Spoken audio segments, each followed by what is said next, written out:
जय हिंद दोस्तों। पत्रकारिता लोकतंत्र का चौथा स्तंभ है और एक सच्चे पत्रकार का काम जनता की आवाज बनना, सच को जिंदा रखना और समाज को सही दिशा देना, यही एक अच्छे और सच्चे पत्रकार का काम होता है। लेकिन वही पत्रकार जब अपने रास्ते से भटक जाए और देश विरोधी कामों में संलिप्त हो जाए, देश विरोधी एजेंडा चलाने लगे, देश के खिलाफ प्रोपोगेंडा रचने लगे, तो ये देश के लिए बड़ी खतरनाक बात हो जाती है।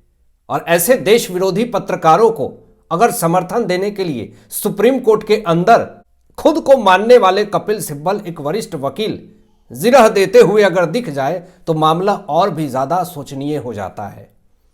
एक बड़ा मामला सामने आया जिस पत्रकार के ऊपर देश विरोधी गतिविधियों में शामिल होने का आरोप लगा हुआ है और उसके समर्थन में सुप्रीम कोर्ट में जिरह करते हुए दिखे कपिल सिब्बल, और विरोध में सॉलिसिटर जनरल तुषार मेहता जी भी अपनी दलीलें दे रहे थे।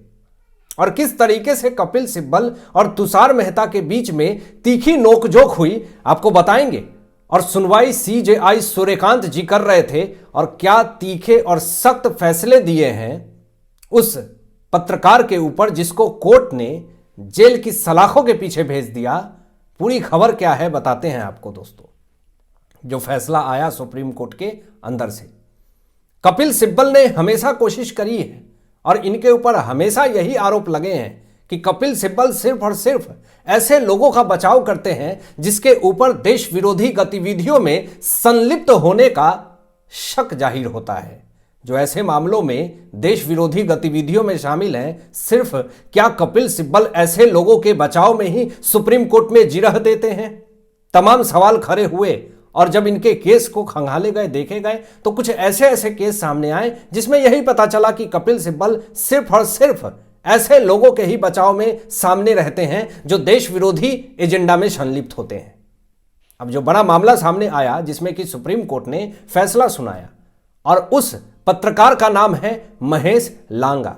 यह मामला दोस्तों मनी लॉन्ड्रिंग का है, एक पत्रकार का है और यह गुजरात से जुड़ा हुआ मामला है जिसपे सीजेआई सूर्यकांत ने जिस तरीके से सुप्रीम कोर्ट के अंदर कपिल सिब्बल की बखिया उधेड़ दी, उसके बाद से एक लॉबी, एक इकोसिस्टम थर थर कांपने लगा। मामला जिस तरीके से मनी लॉन्ड्रिंग से जुड़ा हुआ है, एक पत्रकार के ऊपर मनी लॉन्ड्रिंग का एक्ट लगा हुआ है और वो पत्रकार लोकतंत्र का चौथा स्तंभ का हिस्सा है और वो मनी लॉन्ड्रिंग एक्ट में गिरफ्तार, जेल के सलाखों के पीछे चक्कियां काट रहा है, रोटियां तोड़ रहा है। और आपको बता दें कि वो पत्रकार जो महेश लांगा है, जिसको कोर्ट ने जेल की सलाखों के पीछे भेज दिया, जो गिरफ्तार हुआ, जिसको क्राइम ब्रांच ने गिरफ्तार किया जीएसटी धोखाधड़ी मामले में, वो पत्रकार द हिंदू का है।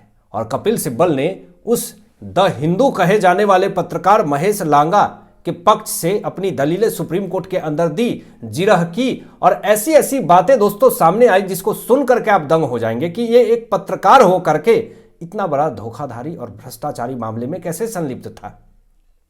और सॉलिसिटर जनरल ने जिस तरीके से सबूत पेश किए सुप्रीम कोर्ट के अंदर, सीजेआई सूर्यकांत ने उन सबूतों पर मुहर लगाई और इसको देख करके कलेजा फट गया कपिल सिब्बल का। तुषार मेहता ने जमानत का पूरी तरीके से विरोध किया महेश लांगा का, जो कि एक द हिंदू का पत्रकार है जिसके ऊपर जीएसटी धोखाधड़ी का मामला है और भी कुछ मामले हैं इसके ऊपर लगे हुए हैं, वो भी आपको बताएंगे पूरी डिटेल में। लेकिन जो विरोध किया तुषार मेहता जी ने, जो सबूत पेश किए, उसके खिलाफ एक भी सबूत कपिल सिब्बल नहीं दे पाए। बहस तेज हो गई पूरी तरीके से तुषार मेहता और कपिल सिब्बल के बीच में महेश लांगा को लेकर के। ये साफ तौर पे कह रहे हैं कपिल सिब्बल कि महेश लांगा जो है वो लोकतंत्र का चौथा स्तंभ है, पत्रकार है, वो अपनी बातें खुल करके रख सकता है। लेकिन कपिल सिब्बल को यह भी बताना चाहिए कि महेश लांगा के ऊपर मनी लॉन्ड्रिंग का मामला दर्ज है, जीएसटी धोखाधड़ी का मामला दर्ज है और जबरन वसूली का भी मामला दर्ज है और भी आऊंगा, कुछ कुछ आरोप इनके ऊपर लगे हुए हैं। इस मामले में कपिल सिब्बल ने बचाव में एक भी सबूत पेश नहीं कर पाए सुप्रीम कोर्ट के अंदर।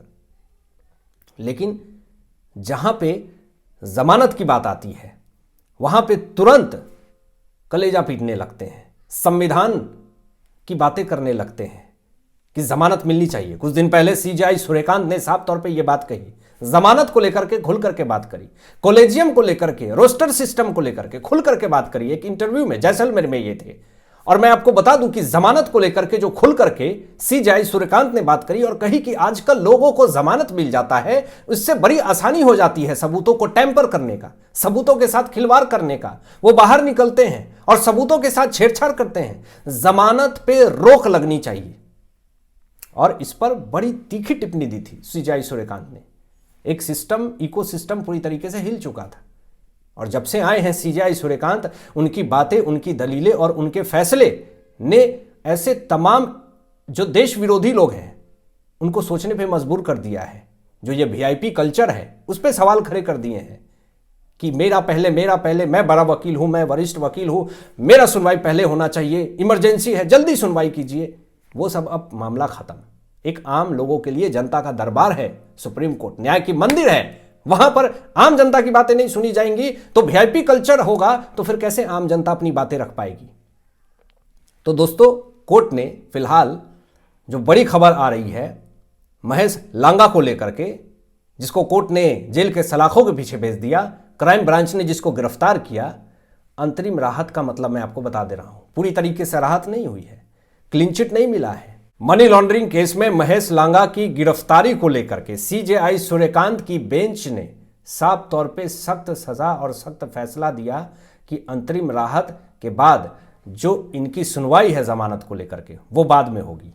बड़ा झटका कपिल सिब्बल को लगा। और मैं आपको बता दूं कि जो आरोप लगा हुआ है महेश लांगा के ऊपर, जिसके बचाव में कपिल सिब्बल सुप्रीम कोर्ट के अंदर जिरह कर रहे हैं, पैसे की गड़बड़ी का शक है। मनी लॉन्ड्रिंग केस में इनका नाम सामने आया है, गलत तरीके से पैसा कमाने का आरोप लगा हुआ है।